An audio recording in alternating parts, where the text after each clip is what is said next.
नमस्कार दोस्तों, आपका स्वागत है। आज हम जो कहानी देखने वाले हैं वो एक सच्ची कहानी है दोस्तों।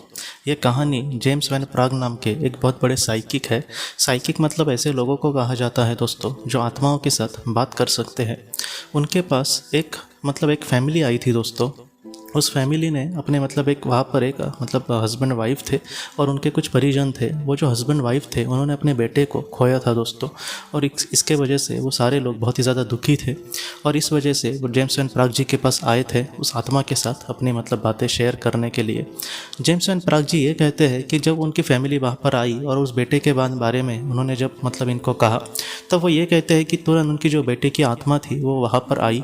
और उस आत्मा ने दोस्तों अपने माता पिता को कुछ इस तरीके से संदेश कहे।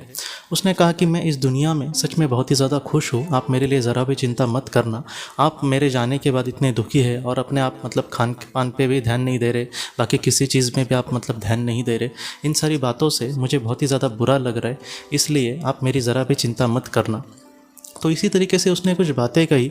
तो वो जो फैमिली के सारे लोग थे दोस्तों वो रो रहे थे इस बातों को सुनकर, क्योंकि उनको पता था कि उनका बेटा उससे बात कर रहा है। लेकिन प्रॉब्लम यहाँ पर ये हुई दोस्तों कि उसके जो पिताजी थे वो थोड़े से संशयी थे, वो थोड़े से शक्की मिजाज के थे। और वो ऐसे साइंटिस्ट टाइप के थे, विज्ञान में उनका भरोसा था, इसलिए ऐसी बातों पर वो ध्यान नहीं दे रहे थे। उनको यही लग रहा था कि ये ऐसे ही कुछ नॉर्मल से बातें कह रही है, ऐसा थोड़ी ना मेरा बेटा ऐसे बात करेगा ऐसे इंसान से और ये हमसे कहेंगे। फिर भी वो ऐसे ही फैमिली के चलते वहाँ पर आए थे, लेकिन उनका ज़रा भी भरोसा इस पर नहीं था। और उसके बाद दोस्तों उनके बेटे ने कुछ ऐसी बातें कही। उन्होंने कहा कि पॉप्स को मुझे ये कहना है। पॉप्स अपने पिताजी को वो पॉप्स कहता था। और उस बेटे ने ऐसे कहा कि पॉप्स को मुझे ये कहना है कि आपको हमारे घर में जो कारपेट है उसको लेकर आपको माँ को डांटने की ज़रूरत नहीं है। ये जो बात है दोस्तों वो उसके पिताजी ने सुनी और वहाँ पर ही वो ऐसे गिर ही पड़े और ज़ोर ज़ोर से रोने लगे। और उनके वाइफ के कंधे पर वो ऐसे सिर रखे ज़ोर ज़ोर से रोने लगे। और वो बात कुछ समझ नहीं आई जेम्स वैन प्राग जी को।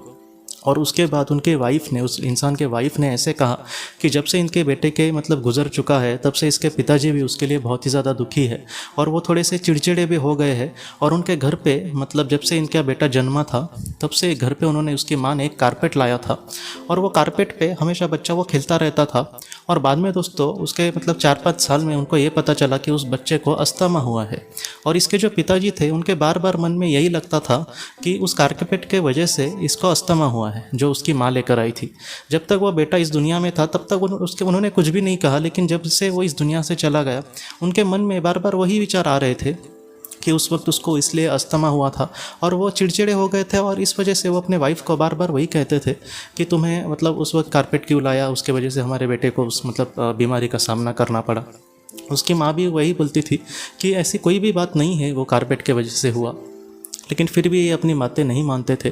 और ये जो बात थी दोस्तों उनके बेटे ने बराबर आज कही, क्योंकि वो उसके जाने के बाद ही ज़्यादा उसके माँ को बार बार ये ऐसे कहते थे।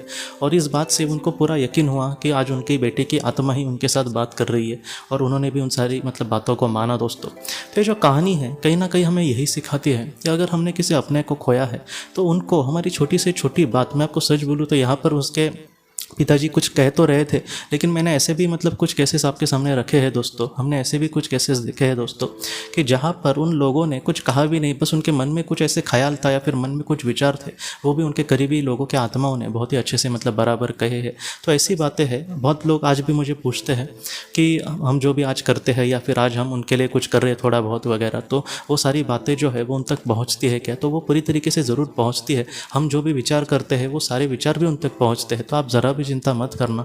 हो सकता है कि आपने किसी अपने को खोया है और वो आज आपके सामने नहीं है, लेकिन फिर भी कहीं ना कहीं आत्मिक स्वरूप में वो हमेशा आपके साथ है दोस्तों। तो दोस्तों हम अपने अगली वीडियो में किसी नए विषय को लेकर मिलेंगे। तब तक आप अपने परिवार का ख्याल रखना। आपका बहुत बहुत धन्यवाद। ज़िंदगी की रोशनी ये एक कंसल्टेंसी है जो ऐसे लोगों को मदद करने की कोशिश करती है जिन्होंने किसी अपने को खोया है या फिर जो लोग अपने जीवन में बहुत ही ज़्यादा दुखी है। जो लोग इस संस्था के साथ जुड़ेंगे उन्हें पास्ट लाइफ रिग्रेशन की ऑडियो, ध्यान करने के लिए 5 ऑडियो, 10 ऑडियो बुक्स और उसके साथ साथ पीडीएफ किताबें मतलब ऐसी किताबें जो मोबाइल या फिर लैपटॉप या फिर कंप्यूटर पर आप पढ़ सकते हैं। ऐसी किताबें उन्हें ईमेल पर या फिर व्हाट्सएप पर भेजी जाएंगी। जो लोग इस संस्था के साथ जुड़ना चाहते हैं वो कृपया इस नंबर पर व्हाट्सएप मैसेज करें। आपका बहुत बहुत धन्यवाद।